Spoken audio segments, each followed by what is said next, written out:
Warning: the following video contains strong language which may be offensive to some viewers or inappropriate for children.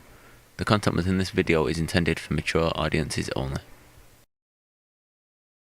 Hey everyone, I am He Who Reviews, and welcome back to my channel, or welcome to my YouTube channel. I named myself so because I love Who, and I'm here to review it, but I'll also review other things in the nerd sphere. Hence the name He Who Reviews. Anyway, without further ado, allons-y. Hey guys, welcome back to another video on Doctor Who.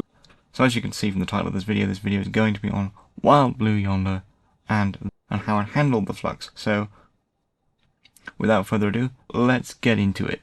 This episode gave the Doctor more emotional reaction to the flux than Jodie Whittaker's entire run in the flux. The whole 13 episodes of it were utter jank, just terrible, and don't watch it. But you really felt the nature of it here, because it was like half the universe got destroyed because of me. How the hell am I supposed to look back on that? I always run, I never look back. I can't. And the way he's smashing things in raw anger, it just works. And it's David Tennant being given the emotional moment that Jodie Whittaker should have been given, but Chris Chibnall clearly couldn't write it.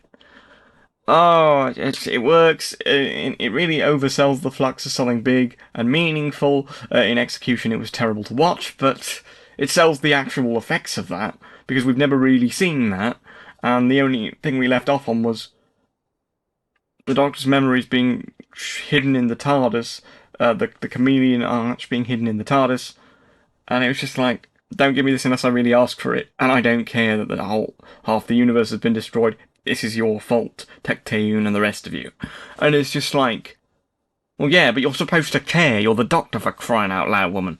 Or you're supposed to be.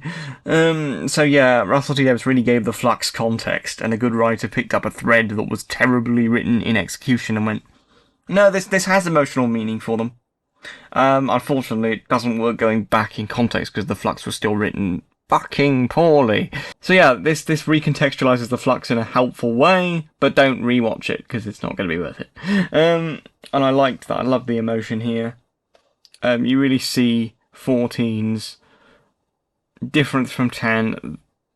All he's gone through in the thousands of years they've been apart in his timeline, and it just works really well emotionally. It gives a great character study for the Doctor and Donna, and the scary nature of the villain works. So you get great character study at points, and the scary nature of the villain works.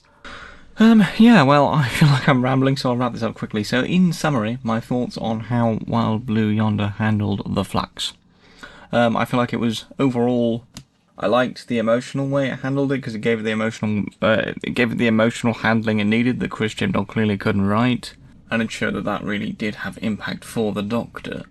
So that was done really, really well.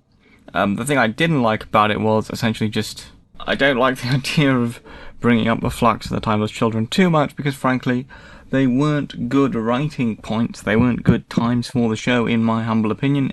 If you disagree with me, then fair enough. Tell me why you think I'm wrong in the comments if you like, because let's get reasonable discussion going.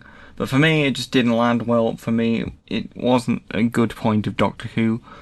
And I understand not decanonising it, because you're trying to at least pay respect and pay homage to the writers that came before you. And it's a really good writer that can pick up a plot thread that in execution wasn't done well, and then give it the emotional payoff I think it needed at the time. So Russell Davies shows himself being a really good writer there, and here in doing this.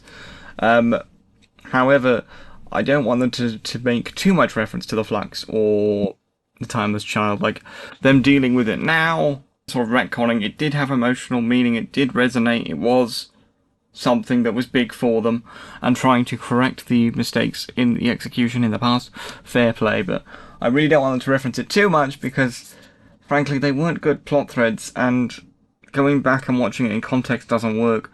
So no matter how much you sort of put a plaster on it and fix the work of the old writer and old creator, it doesn't work in context. So no amount of patching is going to solve that those plot threads weren't well liked, and to me they weren't good plot threads. So referencing it and not disrespecting the old writer, and executing that had emotional meaning. Well done, Russell. But please don't reference it too much past this point, because unless it's relevant, and please don't make it relevant too often, because they just weren't good plot threads in context, so no matter how much you patch it up now, going back in context, it's still shit, basically. But overall, I liked the way the Wild Blue Yonder handled the flux. Yeah, overall, it was really, really good. And I like how the Wild Blue Yonder handled the flux here. I hope we don't get it handled too much more. I hope we don't get it referenced too much more. But its handling here was mature and very, very good. What did you guys think about how the Wild Blue Yonder handled the flux? Comment below and let me know. That's the end of the video, guys. You can go now.